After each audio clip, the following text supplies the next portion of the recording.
going on, everybody? My name is Sandex63. We are at the 2020 International Auto Show.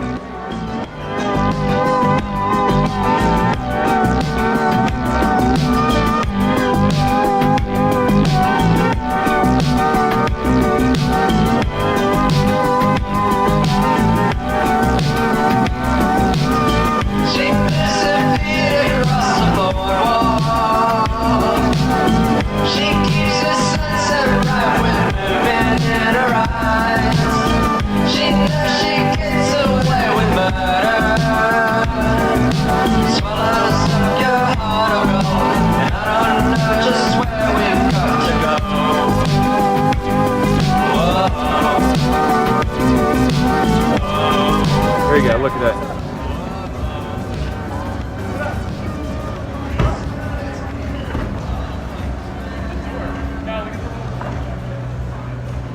Okay, let's just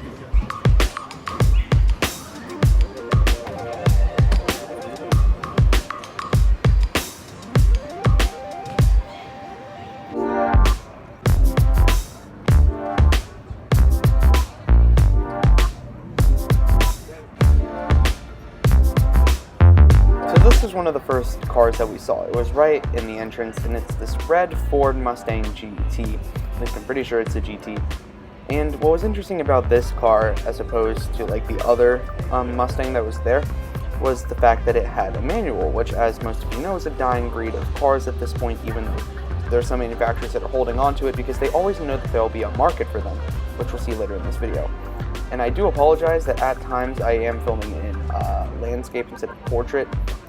And I know that it would make more sense to film all of it in landscape so you can see everything better, but I was trying to keep everything consistent, and it's easier to hold a cell phone in portrait than landscape, at least when you're filming, for me. But yeah, basically what I'll be doing for the most of this video, what will be shown is me just going around the car, showing you the exterior and the interior. So here you go. You wanted to see what the inside of a Mustang is? Here it is. Enjoy. The holy grail of automobiles. The Nissan 370Z is here. And it's its 50th anniversary. Huh, happy birthday. The 370 is a car that I've always admired.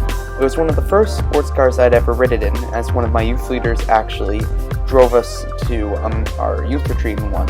And ever since, I've always loved the car, especially when I became a car guy and I found out that it was actually a pretty well-respected JDM car. But this version is the 50th anniversary version, as apparently the Z nameplate has been around for 50 years. As you can see, there's a lot of good performance upgrades for this car. I can't remember how many horsepower it said it had, but as you can tell, there's obviously a lot going on. It's weird. There's some pretty weird things with the stuff on the interior. While you do have quite a lot of speakers, apparently, as my dad noticed, there aren't a lot of couplers, so there's not really a lot of space for you to put things. And honestly, there's some pretty weird things, but it's not bad. And you do get the paddle shifters, so there's that. The only other thing I'll say is that unlike other versions of the Z, this one only has 2 seats. So good luck fitting your family. What is this? A Nissan executive trying to open the hood of a Toyota? Sir, are you trying to sabotage this car? No. I do have to say, though, they did a good job on it. I don't believe him.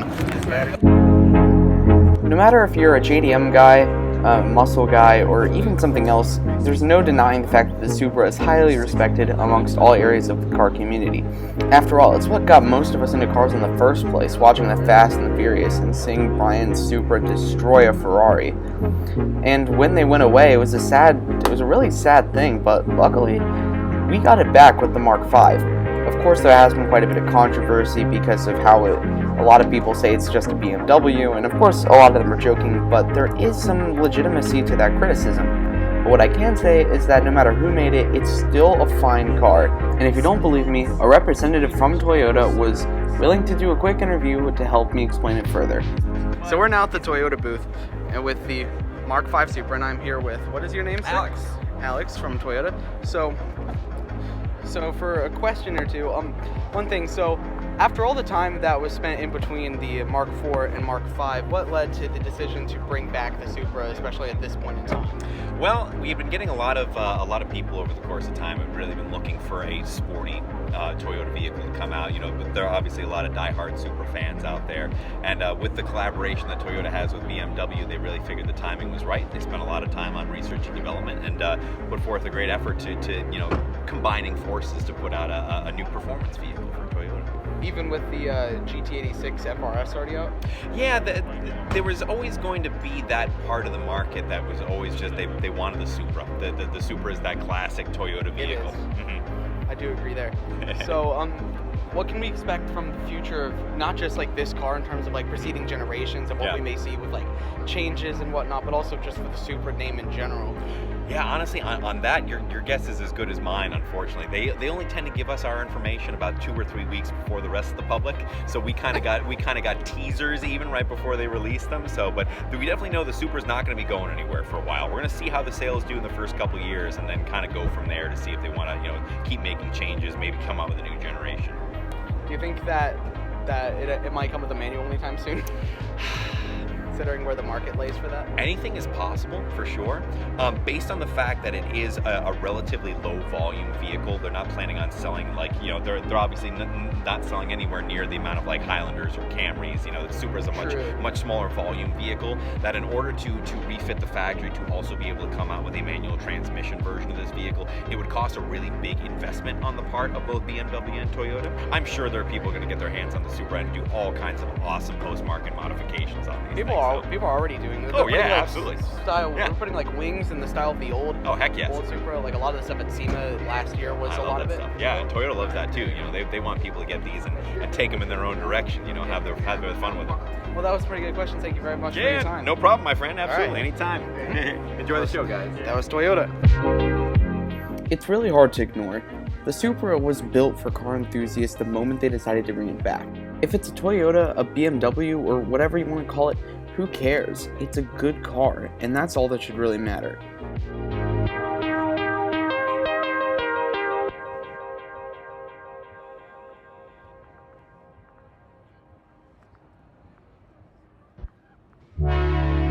In the middle of Ford's display was this absolute masterpiece, the Ford Shelby Cobra GT500. This beautiful piece of craftsmanship right here is a beautiful shade of orange, has carbon fiber wheels, carbon fiber aero parts, some of the Michelin Pilot Sport tires, Brembo brakes, some quad flowing exhaust, the beautiful snake on the back, and oh my gosh, it looks so good with that GT wing.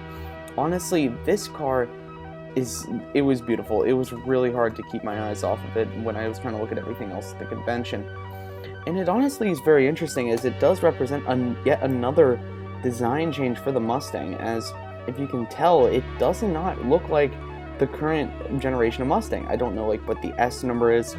It doesn't really look like the Mustangs that have come before it, which is very interesting. After all, this is of course something that is going to come out in 2020, so maybe they're facelifting the Mustang again. But to get some more info, I interviewed a rep from Ford, so let's check that out. Okay, so I'm standing here with, what's your name? Ford. Rebecca. All right, from Ford, a representative from Ford, and we are here with the, what is it? Shelby GT500 for 2020. Nice, the new Shelby GT500. So what are some interesting highlights about this car coming off of the previous year? Well, we didn't have a GT500 the previous year, and so we haven't had one since 2014, so we brought it back. The most powerful production entry legal Ford ever built. So it has a 5.2 liter cross-plane crank V8 and a 2.65 liter supercharger. Produces 760 horsepower and 625 pound-feet of torque. That's pretty good for a Mustang. Let's see. With all the innovations that have happened over the past generation, what can we like expect to get further in like more years, or are we just gonna have to wait and see? Well, we've this one is for people that want the old school V8 engines. So yeah, it's meant for the track. It's got the carbon fiber track package on it. You know, this is for real racing enthusiasts. How long do you say the market will be able to hold on to a lot of this stuff, considering how close we are moving to electric vehicles? You know, I think there's plenty of people out there that are enough enthusiasts that they're not going to let it go. So, just like there'll always be a market for a manual transmission somewhere, there's definitely going to be a market for gas. Right. Now this one does not have a manual transmission, by the way. It has a dual clutch transmission. It is automatic. Yeah. However, you do have paddle shifters, but it shifts in less than hundreds of milliseconds. Well, thank you very much for well, thank you very much for your time. This has been very informative. All right. Have a good one. All right. That's been Ford. I really can't express enough how excited I am for this car. I've never really been much of a muscle guy. I've always been into imports ever since I became a car guy. But this is more than a muscle car, as the Mustang itself has evolved past that point to become a true sports car, along with things in the realm of like the BMW M series, like Mercedes AMGs, or a little bit, maybe for some of the higher M ones. And this represents the pinnacle of that. It represents the roots of the Mustang as a performance car meant to appeal to people who wanted that performance, not necessarily the luxury, not necessarily the status, but people who wanted performance for performance sake and to drive it like they were a race car driver at times. And that's why I really like what this car represents. It represents the fact that even the biggest companies can still appeal to the enthusiast market. Even when we are moving into electric cars, these things still continue to stay. And that honestly keeps my spirits high, and I hope it keeps yours up too. But moving away from the Shelby, right after I was done filming this segment, this happened. We'll be able to come back in. Okay? Come on. Sounds like we're about to go to war in here, like, oh my gosh. I don't know what happened, but they just said an emergency has been reported and everybody got kicked out. So, and it's raining. Oh, never mind. It's just a fountain. I'm so stupid. Yo, yo, yo. Got sirens. Alright. They coming towards us? Ah, look at that moon. Oh, true. Fire department. Alright, so we're about to go get some food and then we're gonna come back and see what's up because that was pretty crazy. I have no clue what was going on. No one that I talked to realized I could see. So yeah. It's 'cause we're flying. While we could never really figure out what was going on, I'm just gonna go ahead and assume someone tripped the fire alarm. So yeah, walking montage. I know this is poorly shot, but who cares? It's 'cause we're flying. Girl, you got me flying. It's 'cause we're flying. If anybody feels like judging me, this was the closest thing. And it still took us 10 miles to get there. 10 minutes. Mile a minute, same thing. Who in the world has the bathroom in the middle of a restaurant? Like, for real. Got stuff on that side, stuff on this side. Like, that's so weird. Alright, so we're on our way back. And hopefully they got everything sorted out. So yeah, I will catch you guys up there. Also, shout out Donut Media. I'm listening to Fastcast right now. Well guys, that was part one of the Virginia International Auto Show. Hope you guys enjoyed. I've never done any sort of vlog like this before, so this was a really big learning experience. Maybe it turned out alright, maybe it didn't. You guys can let me know in the comments, maybe let me know some suggestions, or maybe y'all can just say epic over and over again. But yeah, hope you guys liked this and hope you're ready for part two.